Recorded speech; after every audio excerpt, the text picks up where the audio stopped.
예배하고 기도하는 이 시간에 어떤 역사가 일어나는지 알아야 됩니다. 히스기야 왕 시대에 아수르 군사가 18만 정예병을 데리고 이스라엘을 침략해서 성을 완전히 포위한 겁니다. 물도 식량도 다 끊었어요. 너무 당황한 히스기야 왕이 그렇게 믿음 좋은데 당황할 거 아닙니까? 금과 은을 보냈어요. 왕궁에 있는 모든 금, 심지어 성전 벽에 입힌 금까지 긁어가지고 많은 금을 보내도 아수르 군사 철수 안 했습니다. 나중에 애국군에게 원병을 요청하는데 그 당시 애국도 나라가 기울어진 상황이라 원병을 보낼 수가 없어요. 사람을 보내서 화친을 요청하지만 안 돼요. 이때 히스기야가 성전을 올라가서 기도하기 시작합니다. 성경 보니까 바로 그 시간에 그 밤에 하나님께서는 주의 천사를 보내서 아수르 군사 18만 5천 명을 쳤는데 아침에 일어나 보니까 다 송장이 되었더라 그랬어요. 베드로가 성전 미문에 있는 안진병 일으켰잖아요. 근데 그것 때문에 핍박을 받고 처형하기 위해서 체포한 겁니다. 근데 그날이 6월절이기 때문에 처형을 못하고 내일 죽이려고 감옥에 가둬놨어요. 그 밤에 초대교회 성도들이 마가다락방에 모여서 베드로를 위해서 찬양하며 기도하기 시작합니다. 이때 하나님은 주의 천사를 발송하사 수갑을 풀고 옥문을 열고 베드로를 석방시킵니다. 끝까지 핍박하던 헤로다 천사를 보내서 그 밤에 죽였는데 충이 먹어 죽었더라 그랬어요. 하나님께서는 이스라엘의 가나안 땅 입국하기 전에 두 가지를 명령합니다.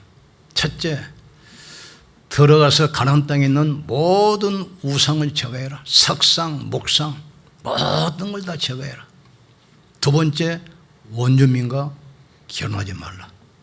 너희 딸을 그들에게 줘서 며느리를 삼거나 그들의 딸을 며느리로 불러오지 마라. 가나안의 악한 풍속이 너에게 들어와서 속히 멸망할까 염려하노라. 그들이 너희 옆구리에 가시가 되고 옆구리에 올무가 된다고 했어요. 우상 숭배는 사탄이 인간을 장악하는 완전한 방법입니다. 제사는 귀신을 섬기는 그 방법이라 이 말이죠.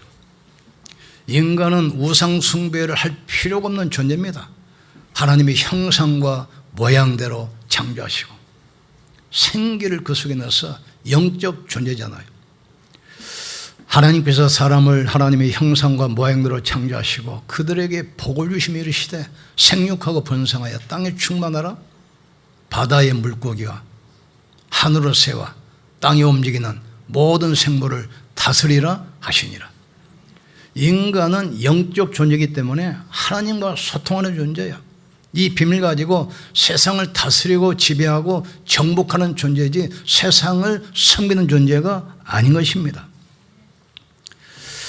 그래서 첫 번째로 역사를 보면 모든 강대국들이 신전을 세워놓고 우상 숭배다가 역사 속에서 멸망받았습니다. 애굽 아시죠?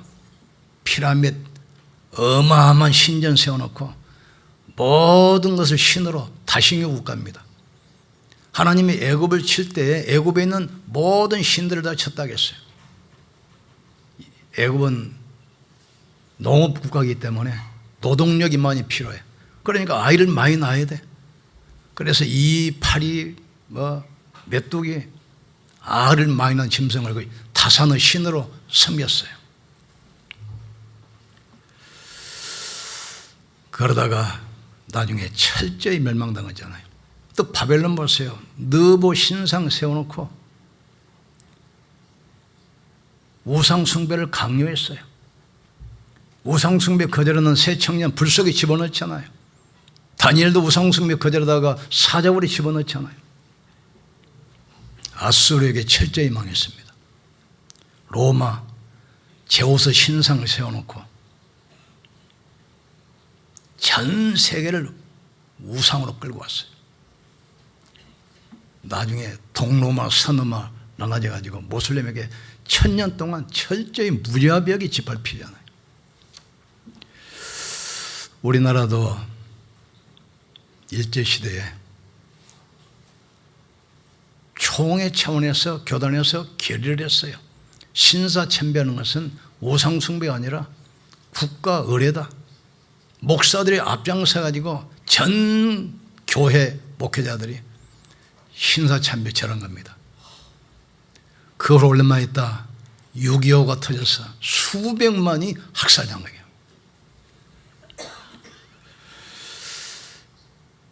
그래서 하나님께서는 절기를 만들어서 잊지 않도록 6월절 구원의 축복 잊지 않도록 오순절 광야의 능력 수장절 영원한 배경 잊지 않도록. 근데 사단도 자꾸 절기를 만들어서 귀신 섬기게 만들어요. 설이 뭡니까? 조상신이 적당하게 비도 주시고 햇볕도 주셔서 농사 잘 되게 해달라고. 그게 설입니다.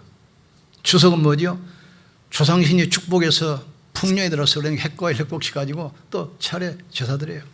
귀신이 역사하는 시간입니다. 그래서 역사를 보면은 모든 강대국들이 통치 수단으로 우상을 만들어서 세웠어요. 제가 외국 그 피라미드 가보니까 피라미드이 몇 개가 있는데 어마어마해요. 밑에 있는 돌은 돌 하나가 길이가 20m, 30m 수백 톤씩 나가요. 그래서 조금씩 적은 돌로 해가지고 그 탑을 세웠거든요. 세계 7대 불가사의 아닙니까? 그 옆에 바다도 강도 없는데 사막 한복판에 있는데 그걸 어디서 지금 그렇게 갖다 놨는지. 그 당시 뭐 기중기도 없는데 그 귀신의 힘 빌려가지고 그 탑을 쌓은 거예요. 처참하게 무너지잖아요. 우상 숭배하면 본인도 망하고 후대도 망합니다. 대표적인 인물이 솔로몬입니다. 하나님은 솔로몬을 축복해서 대제국을 건설했습니다. 그러자 외국에 있는 나라 공주들과 정략 결혼해요. 후궁이 700이고 첩이 300이라 1000명. 그 당시에는 아주 뛰어난 정책이라고 지지받았어요. 전 세계와 교류를 해. 문화 교류를 해. 국가가 안정되고 부강해져. 칭찬받았거든요. 그런데 그 여자들이 올 때 그냥 온 것이 아니라 자기 나라 우상을 다 가지고 들었어요. 그러니까 성경 보면은 솔로몬이 나이가 들어서 그랬어요. 이제 판단력이 떨어지죠. 그 여자들이 왕의 마음을 돌이켜 자기들의 신을 숭배하게 한지라 그랬어요. 아들 시대 르호보암, 여로보암 남북이 갈라져서 계속 전쟁하다가 스스로 무너져 버립니다. 북이스라엘에서 대표적으로 우상 숭배했던 사람이 아합입니다. 이 사람이 바알 산 믿는 나라 공주와 결혼했어요. 이름도 이세벨이야. 이 여자가 올 때 바알 제사장들을 수천 명을 데리고 들어왔어요. 이스라엘에 있는 여호 제사장들을 다 처형하고 전국을 바알 신전 우상국가로 만들었어요. 하나님의 진노가 임하기 시작하니까 기근으로 치시는데 3년 반 동안 비가 한 방울도 안 내려온 겁니다. 곡식도 짐승도 사람도 다 죽는 거예요. 지금. 나중에 전쟁터에서 살해당하고 그 부인은 높은 데 떨어져서 시체가 산산조각이 나는데 개들이 다 먹어버려요. 그리고 아들 70명이 동시에 살해됩니다. 남쪽에서 대표적으로 우상 숭배하는 사람이 모나세입니다. 모나세는 희한하게 그 히스기야 아들이요. 히스기야가 아들이 없어 병들어 죽게 생기니까 기도하잖아요. 근데 하나님께서 히스기야를 들으시고 생명을 15년 연장시켜주고 병을 낫게 해서 그 후로 난 아들이 그 모나세거든요. 아버지는 그렇게 신앙생활 잘하고 예배를 드렸는데 그 아들이 천국을 우상국가로 만들어버려요. 일시에 우상국가 된 겁니다. 나중에 아수르에 잡혀가지고 포로로 세월항에 채워서 끌려가며 거기서 이제 회개하고 기도합니다. 하나님께서는 그 기도를 들으시고 다시 해방시켜줘요. 성경 보니까 그제야 비로소 므낫세가 여호와께서 하나님이신 줄 알았더라 그랬어요. 우상 숭배하면 본인도 자녀도 망합니다. 우상 숭배는 집안 후손을 보시고 무당 자녀들 보세요. 금방 할 수 있잖아요. 왜 그렇습니까? 우상 숭배는 귀신이 역사하는 길입니다. 모든 종교는 우상을 섬기도록 권장합니다. 모든 종교는 제사를 지내도록 그 방법을 가르쳐줘요. 우상 숭배를 금지한 것은 성경과 교회밖에 없어요.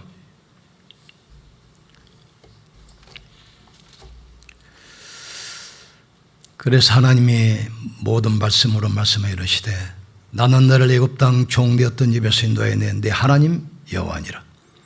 나 이외에는 다른 신들을 내게 두지 말지니라. 너를 위하여 새긴 우상을 만들지 말고 위로 하늘에 있는 것이나 아래로 땅에 있는 것이나 땅 아래 물속에 있는 어떤 형상도 만들지 말며 그것들에게 절하지 말며 그것들을 섬기지 말라. 나 네 하나님 여호와는 질투하는 하나님인즉 나를 미워하는 자의 죄를 갚되 아버지로부터 아들에게로 3, 4대까지 이르게 하거니와 나를 사랑하고 내 계명을 지키는 자에게는 1000대까지 은혜를 베푸느니라. 만물을 다스릴 인간이 만물을 섬기는 것, 그게 바로 우상숭배입니다. 순서가 지금 바뀐 거예요. 인간은 하나님의 형상입니다. 인간은 영적 존재입니다. 하나님을 섬기고 만물을 정복하는 존재라 이 말이에요. 그게 만물을 섬길 존재가 만물을 섬기는 게 그게 바로 우상숭배입니다. 사단은 속여요. 광명한 천사로. 신전 보세요. 화려한 이번에 그 뉴스 계속 나오지 않습니까? 그 통일교에서 마련해 놓은 그 가평에 있는 천왕궁 산속에 경치 좋은데 어마어마하게 화려하게 지어놨어. 이제 불신자들은 가면 당해. 태국 가보세요. 불교 신전. 그 어마어마한 불교 신전을 금으로 입혀놔가지고 황금 돔처럼 막 햇빛 나면 반짝반짝반짝하고 얼마나 화려하게 보입니까? 속이는 거란 말이에요. 신전 화려해요. 우상은 얼른 보면 굉장히 매력이 있습니다. 제사하는 거 보세요. 막 은혜가 되죠. 응답받는 것처럼 보이죠. 힘이 나죠. 그런데 도적이 오는 것은 도적죄라고 죽이고 멸망시키는 것뿐이요 내가 온 것은 양으로 생명을 얻게 하되 더 넘치도록 얻게 하려 하심이라고 했어요. 이스라엘이 여기서 속아버리잖아요. 애굽에서 나와서 40년 동안 많은 이민족과 전쟁을 하고 가나안에 도착했어요. 그러니까 여호와 니시, 여호와는 전쟁의 신이요 승리를 안겨다 주는 신이다 이 말이죠. 근데 가나안에 정착했으니까 이제 유목민이 정착민이 된 거예요. 농사 지어야 되니까. 농사 질 때 필요한 게 뭐죠? 피, 생산. 그러니까 바알과 아세라가 어떤 신이냐면 풍요와 다산의 신입니다. 얼마나 매력적입니까? 계속 싸움만 하면서 여호와 니시, 여호와만 섬기는데 얘는 전쟁을 안 하니까 여호와가 필요 없어. 농사를 잘 지어야 되고 생산력 높여야 돼. 바알, 풍요의 신, 아세라, 다산의 신. 얼마나 매력적입니까? 순식간에 빠져드는 거예요. 깨달아야 됩니다. 마약 얼마나 그 매력이 있습니까? 술, 도박 다 매력이 있어요. 그 6.25 후에 우리나라 사람들이 너무 가난하고 배고프니까 산에 가서 버섯 많이 캐먹고 많이 죽었잖아요. 독보실수록 화려해. 먹음직스럽게 보여요. 사단이 아담과 하와를 유혹할 때도 같은 방법이었잖아요. 선악을 보니까 보암직도 하고 먹음직도 하고 지혜롭고 할 만큼 다 탐스럽게 한지라 그랬어요. 그걸 따먹고 당했잖아요. 만물을 창조하신 이는 하나님이십니다. 태초에 하나님이 천지를 창조하시니라. 그 이외의 모든 것은 피조물입니다. 인간만 하나님의 형상입니다. 인간은 만물을 다스리고 지배하고 정복할 존재입니다. 그래서 우리에게 그리스도의 이름을 주셨어요. 그리스도 한 분으로 충분하기를 주님으로 축복합니다. 그 이름으로 가정과 교회 모든 산업을 살리기를 주의 이름으로 축복합니다. 그리스도에 더 이상 필요 없는 하나님의 자녀 되기를 주의 이름으로 축복합니다.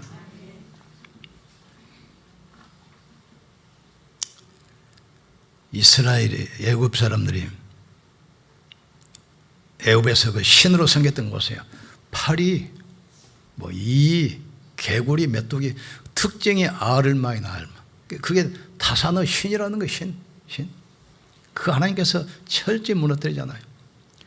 사단은 설, 추석, 보름, 조파일 이거 절기로 만들어 가지고 자꾸 우상 숭배 만들어. 우상은 사탄이 인간을 장악하는 확실한 전략입니다. 그리고 제사는 귀신을 섬기는 구체적인 방법이에요. 굉장히 매력이 있습니다. 저 같은 경우도 종갓집 제사 많았는데 어릴 때 기억은 제사 지낸 것밖에 기억이 안 나요. 매달 한두 개 있었으니까. 근데 6.25 후라 우리나라가 얼마나 가난했습니까? 고구마, 보리밥, 쌀 구경을 못 하잖아요. 일제가 다 수탈이 가버리니까. 그런데 할머니가 우리는 보리밥 먹는데 우리 조상님들께까지 보리밥만 드리면 너무 죄송하지 않냐. 그래서 쌀을 어디다 숨겨놔요. 그래서 이제 반씩 섞어가지고 반상기. 제사밥은 쌀 반, 보리밥.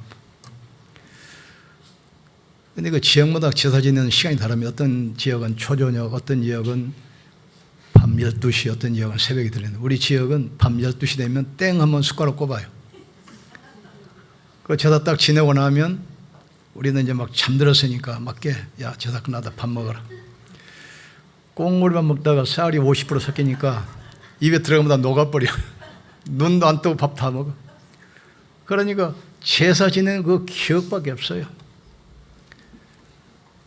아버지 사업 철저히 망하고 병들고 속만 냅니다. 마귀는 처음부터 거짓말한 자요 속이는 자라겠습니다. 태초에 하나님이 말씀으로 천지를 창조하시니라. 이 땅인 하늘과 땅과 바다에 있는 모든 만물을 하나님이 창조하셨어요. 그 만물을 아담과 하와에게 다스리는 축복을 주셨어요. 생육하고 번성하여 땅에 충만하라. 땅을 정복하라. 바다의 물고기와 하늘의 새와 땅에 움직이는 모든 생물을 다스리라. 우리는 다스리는 존재지 섬기는 존재가 아닙니다. 제가 태국을 가보니까 그 절 옆을 지나는데 그 중이 나와가지고 밥대가 됐는가 봐요. 바다에다가 거기 먹이를 쫙 뿌려요. 야, 그 순간 안에 있던 그 이응어 붕어가 나와서 그걸 먹는데 물반 고기반이요 진짜로. 어마어마합니다. 이응어 신이기 때문에 못 먹어요. 길 가면 소가 배 딱 깔고 돌에 누워 있습니다. 손님이 지나갈 때까지 차가 기다려야 돼. 할아버지 아버지가 돌아가셔가지고 손님이 됐는데 잡아먹으면 어떻게 되겠어요? 개도 못 먹어요. 그 신이니까 윤회 사서. 사단이 악랄합니다. 굶으면서도 짐승을 못 잡아먹어. 그러니까 또 얼마나 물고기 많은지 강 옆에 절 지어가지고 시간 되면 중이 와서 먹이를 뿌려줘요. 고기가 막 수만 마리가 막 떼지러 올라와요. 배고파도 못 먹어요. 왜? 신이니까. 하나님만이 창조주입니다. 우리에게 그리스도를 보내셨어요. 그 이름의 권세로 세상을 다스리고 지배하고 정복하는 축복 누리길 주님을 축복합니다. 내가 천국 열쇠를 내게 주리니 내가 땅에서 무엇이든지 매면 하늘에서도 맬 것이요 무엇이든지 땅에서 풀면 하늘에서도 풀리라. 내 이름으로 기도하면 내가 시행하리라 약속했어요. 너희가 내 안에 거하고 내 말이 너희 안에 거하면 무엇이든지 원하는 대로 구하라. 그러면 그대로 이루리라 약속했습니다. 주 예수를 믿으라. 그리하면 너와 내 집이 구원받으리라. 이번 설 명절이 가문 살리는 명절 캠프 되기를 주의 이름으로 축복합니다. 어떤 거 여자분 간증하는데 예수 잘 믿는 거 처녀인데 그 충만했는데 완전히 불신자 종같이 우상숭배인지 시집을 간 거예요. 그러니까 우상숭배면 재앙과 저주 오니까 기도하잖아. 기도. 며느리 불러가지고 제사 음식 만들고 같이 하자. 그런데 기도하다가 여자가 생각이 났어요. 어머니, 나는 하나님의 자녀로 예수 믿는데 내가 제사 음식 만들면 부정 타서 귀신이 안 옵니다. 그러니까 시어머니가 깜짝 놀래가지고 너 1차 좀 방에 들어가 있어. 제사 지낼 때 밖에 나오지도 마야. 나오지도. 그 집안이 구원받고 남편이 장로 됐어요. 예수 그리스도는 어제나 오늘이나 영원토록 동일하시니라. 내가 천국 열쇠를 내게 주노니 그리스도 이름으로 가문의 흑암을 꺾기를 주의 이름으로 축복합니다. 그리스도 이름으로 귀신을 결박하기를 주의 이름으로 축복합니다. 먼저 강한 자를 결박하지 않고서야 어찌 그 집 세간을 늑탈할 수 있겠느냐. 먼저 강한 자를 결박한다며 그 집 세간을 늑탈할 수 있으리라. 모든 종교 사단이 속이는 겁니다. 우상 사단의 전략입니다. 귀신 섬기는 거 전략입니다. 그래서 이 조상집에 가보면은 불경 틀어놓고 뭐 촛불 키워줘, 향 피우잖아요. 다 귀신 부르는 거, 귀신 부르는 거. 그거 속이면 안 돼요. 한 가지 말씀드리겠습니다. 제가 마포에 근무할 때인데 초청장이 왔어요. 개업 예배 드렸는데 좀 참석해달라고. 가보니까 당일 발전소 한강이 이렇게 굽어 흐르는 데인데 어마어마하게 큰 이 장례식장을 차렸는데 이제 해병대에서 수중 탐색하는 거 제대한 팀들 그 먹으리라고 그럽니다. 물속에 들어가서 그 당시 1년이면 한강에서 시체가 한 2,000구 좀 나올 때였어요. 뭐 자살하기도 하고 빠져 죽기도 하고 뭐 살해당하고 했겠죠. 시체가 쭉 떠내려다가 물이 삥 도는 당일 발전소 거기서 딱 걸려요. 그 시체 건져가지고 먹고 사는 겁니다. 그 사람들은 가족들 주고. 그런데 무슨 장례식이냐고 그래 개업신청 했더니 장례식장 개업예배. 근데 특이해요. 머구리들 고용해가지고 그 시체 건져가지고 팔아먹는 집이에요. 그러니까 개업예배가 뭐죠? 사람만이 죽게 해달라고. 세상은 그렇습니다. 사람만이 죽어야 사업이 돼. 사업이 돼. 사단은 문화를 가지고 종교를 가지고 속이는 거예요. 이걸 깨트려야 돼요. 천하인간에게 구원받을 만한 다른 이름을 우리에게 주신 적이 없습니다. 제사는 귀신에게 하는 것이요 하나님께 하는 것이 아니니 나는 너희가 귀신과 교전한 자 되기를 원치 아니하노라. 하나님은 영이시니 예배한 자는 신령과 진정으로 예배할지니라. 하나님 이렇게 자기에게 예배한 자를 찾고 계시느니라. 이번 명절에 그리스도 이름 부르면서 가문의 우상문화 흑암종교 예배로 바꾸기를 주의 이름으로 축복합니다. 우리는 우리 자녀들에게 절대 재앙과 저주를 넘겨주면 안 돼요. 3, 4대 저주한다고 했어요. 그러나 하나님 믿는 자는 천대까지 복을 받습니다. 이 축복으로 승리하게 주의 이름으로 축복합니다. 흩어질 때 예배 드릴 때 오늘 본문 가지고 가정 예배 드리세요. 우리 같이 한번 기도합시다. 기도하시고 성찬 나눕시다. 예수님이 십자가에서 피 흘려 죽으심으로 우리의 모든 죄의 저주를 해결했습니다. 부활하신 주님이 성령으로 이 자리에 함께하사 십자가 은혜가 임하게 하시고 부활의 능력이 임하게 하여 주시옵소서. 우리 기도하시면서 성찬 나누시겠습니다. 성찬위원들 나와주시기 바랍니다.